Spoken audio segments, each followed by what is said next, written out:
donde ha estanciado de esos starts no. He's repeatedly attacked and targeted by the IRS, which now means he's a constitution-loving patriot. Your fearless host, Brock Lawley.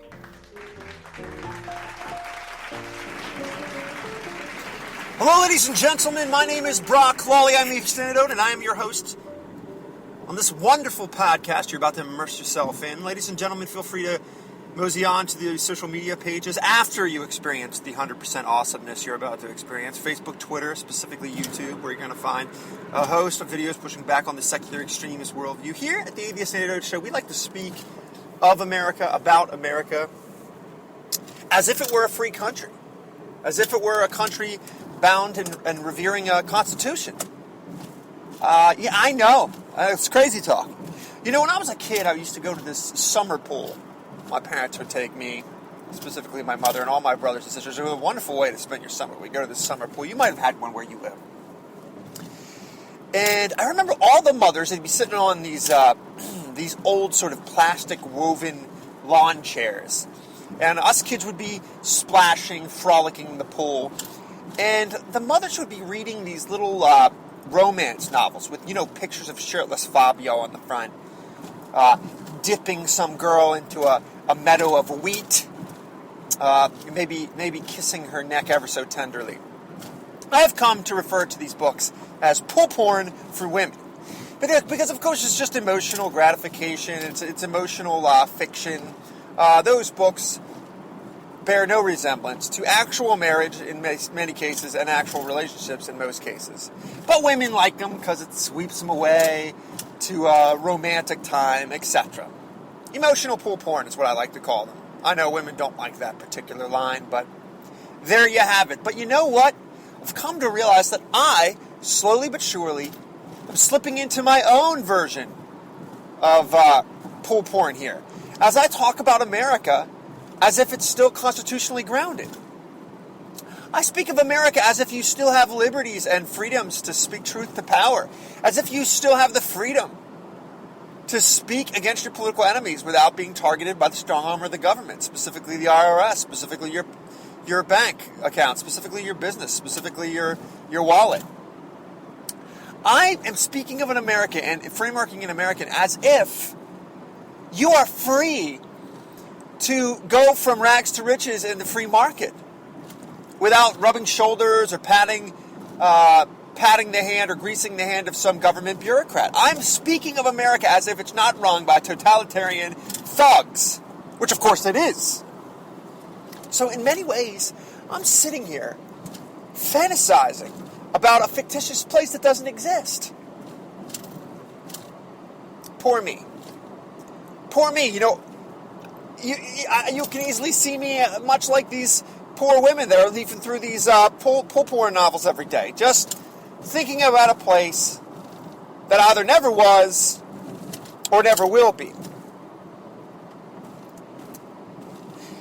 But before you're done feeling sorry for me as I'm looking at this yesteryear and longing for this yesteryear, I ask you, and I specifically want to speak to people who don't happen to politically agree with me.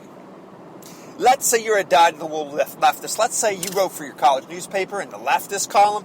Let's say every single day you read the New York Times and you lap it up like cat milk. Let's say I just described you. Why do you care?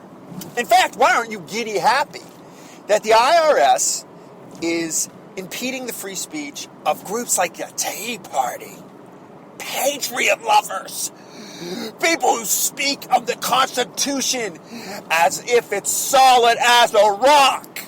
Why would you care? I mean, getting what is rightfully theirs. Let's shut those people up. They don't deserve tax-exempt status to influence our elections with their free speech and their ideas. Only progressive groups deserve those tax-exempt statuses. Why should you care that Obama, in all of his goodness, his benevolence, all of his good-intended desires, why should he not be able to tap the phones of American journalists and American journalists' families? Because, I mean, listen. I realize if we were talking about Dick Cheney and George W. Bush, I mean, then, we'd get the blood boiling, the pennies would be in a bunch, but we're talking about B.O., the B.O. I mean, if he feels like doing some wiretapping, we got his back. Well, here's why I'm going to call upon you.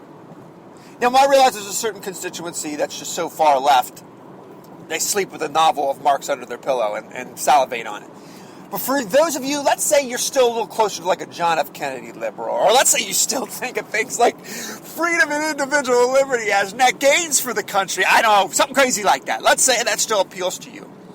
I am encouraging you.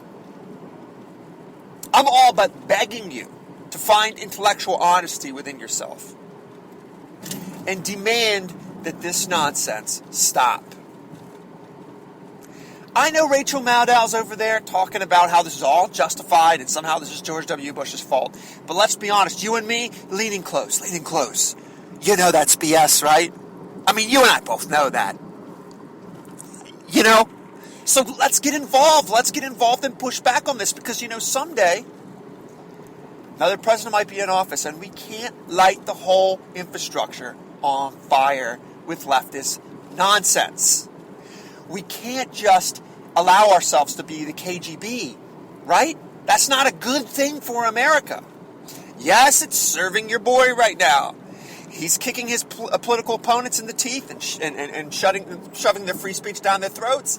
And you might be cheering like a slightly overweight high school cheerleader. Rah, rah, rah, rah, rah. But that's not a good thing, you see, for the long haul. So I implore you, I encourage you, I'm all but begging you to find the intellectual honesty within yourselves and join us in the pushback against this totalitarian thuggery. Thank you for listening to the Atheist Antidote Show.